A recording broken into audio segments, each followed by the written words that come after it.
Okey, di belakang saya ini adalah model Chery Omoda E5 yang baru dilancarkan sebentar tadi. Dan harga yang ditawarkan untuk Chery Omoda E5 ini sangat-sangat kompetitif, iaitu RM146,000.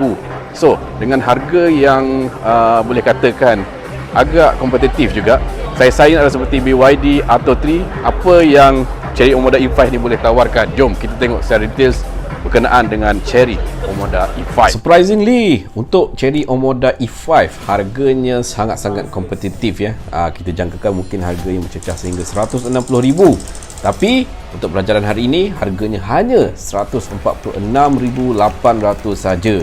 Sebuah kereta EV SUV yang sangat-sangat nampak futuristik dan juga tawaran waranti yang menarik 7 tahun waranti dan 8 tahun untuk bateri warranty. Dan yang paling best sekali, kalau bateri health korang jatuh sehingga bawah 70%, one to one exchange, tukar yang baru terus. Ini adalah merupakan Chery punya committed terhadap customer.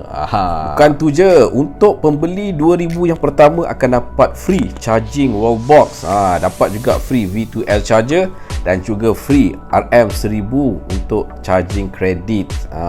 Itu adalah antara tawaran-tawaran yang menarik yang Chery tawarkan untuk Chery Omoda E5. Dan kalau kita tengok daripada segi design, memang futuristik, sama je desainnya macam Chery Omoda 5 kan, tapi bahagian grill dia tak ada lah untuk E5 ni. Dia supaya nampak lebih sebuah kereta EV kan. Untuk Omoda 5 dia mempunyai grill yang besar kan, tapi untuk E5 tak ada. Dan kalau kita tengok pada bahagian sisi, sama je macam Omoda 5, mempunyai proportion body yang lebih kurang sama, cuma design rim je yang lain sikit. Kalau kita tengok dia punya rim size masih lagi sama, iaitu berukuran 18 inci, tapi dia punya spoke dia lain sikit. Dia macam bentuk bintang, nampak macam futuristik lah sikit kan. Kereta EV. Dan untuk bahagian belakang, boot size bootnya sama seperti Omoda 5. Ruang kargo yang mempunyai saiz yang sama. Saiz bootnya lebih kurang 378 liter. Kalau kita buka dia punya trunk ke atas ni, besar sikit lah, lebih kurang 487 liter. Dan kalau kita tengok pada bahagian desain belakang, taillight masih lagi sama seperti Omoda 5. Lampu jenis matrix LED, sequential signal, design bumper yang sama juga, diffuser yang digunakan pun lebih kurang sama. Cumanya untuk E5 ni dia ada macam ductile spoiler kecil sikit kat situ kan.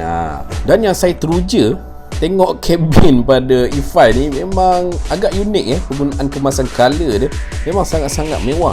Didatangkan dengan fully curved screen berukuran 24.6 inci. Dia bersambung antara infotainment dan juga meter cluster. Dan saya memang sangat-sangat teruja tengok warna kemasan kabin pada E5 ni. Penggunaan warna biru dan juga putih ni memang sangat-sangat kena. Dia menaikkan lagi kemewahan, kepremiuman dalam kabin Omoda E5 ni. Korang rasa cantik tak kombinasi color ni? Bagi saya suka. Untuk benda baru yang kita boleh tengok, dia datangkan dengan driving monitoring system untuk detect kalau korang mengantuk, dia akan bagi warning lah untuk korang bangun. Dia macam alarm lah lebih kurang kan. Dia punya door panel pun sangat-sangat cantik dia macam ala-ala Mercedes lah. Dia punya ambient lighting pun sangat kena. Macam biasa untuk model Chery pasti menggunakan speaker Sony kan. Pada bahagian center console pun nampak sangat-sangat mewah.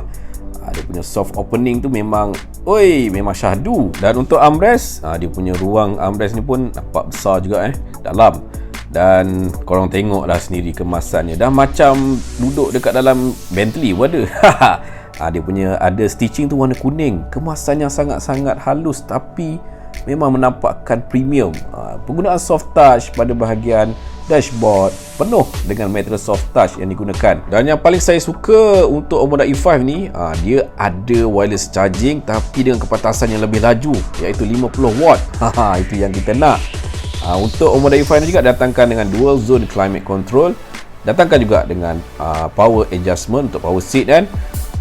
Dan dia punya seat pun ada ventilated seat. Untuk ruang belakang second row ni, keluasannya lebih kurang sama macam Omoda 5. Cumanya material yang digunakan pada bahagian belakang ni lebih premium lah, nampak lebih mahal lah.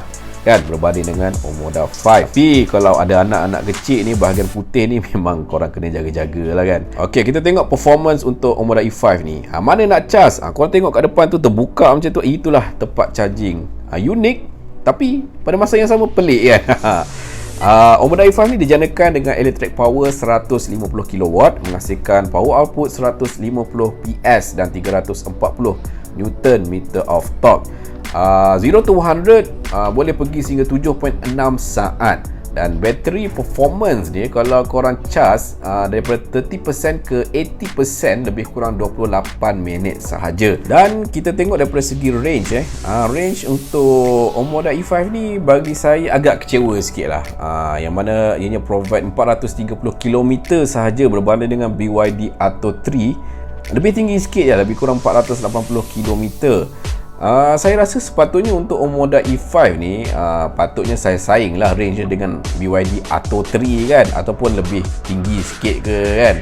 Mungkin 500 km, 520 km ke. Tapi yang kita dapat untuk Omoda E5 ni, range-nya lebih kecil sikit lah, 430 km. So mungkin ada range anxiety sikit lah untuk kalau kita pakai Omoda E5 ni. Tapi mesti korang ada persoalan, kereta EV ni selamat ke kalau lalu atas jalan? Tak kembung ke bateri? Okey, Cherry dah jelaskan untuk bateri yang terdapat pada Cherry Omoda 5 ni, Omoda E5 ni, dia waterproof lah. Tak ada masalah lah kalau korang lalu atas jalan banjir ke, sebab dia dah memang dibuat waterproofing pada bahagian bateri. So selamat. Dan untuk Omoda E5 ni juga, dia punya bahagian bawah tu lebih kukuh. Dia ada sistem safeguarding lah. Macam korang tengok kat video ni kan, kalau ada benda objek tajam ke, apa-apa objek lah dekat atas jalan raya, terkena pada bahagian bawah yang mana terletak bateri yang dekat situ, dia tak ada masalah sebab mempunyai kerangka yang kukuh lah pada bahagian bawah. So korang jangan risau bab bateri pada Cherry Omoda E5 ni memang selamat, terjamin. Dan yang paling penting, dia ada waranti 8 tahun bateri. Kalau bateri health tu turun 70%, exchange one to one. Itu yang kita nak.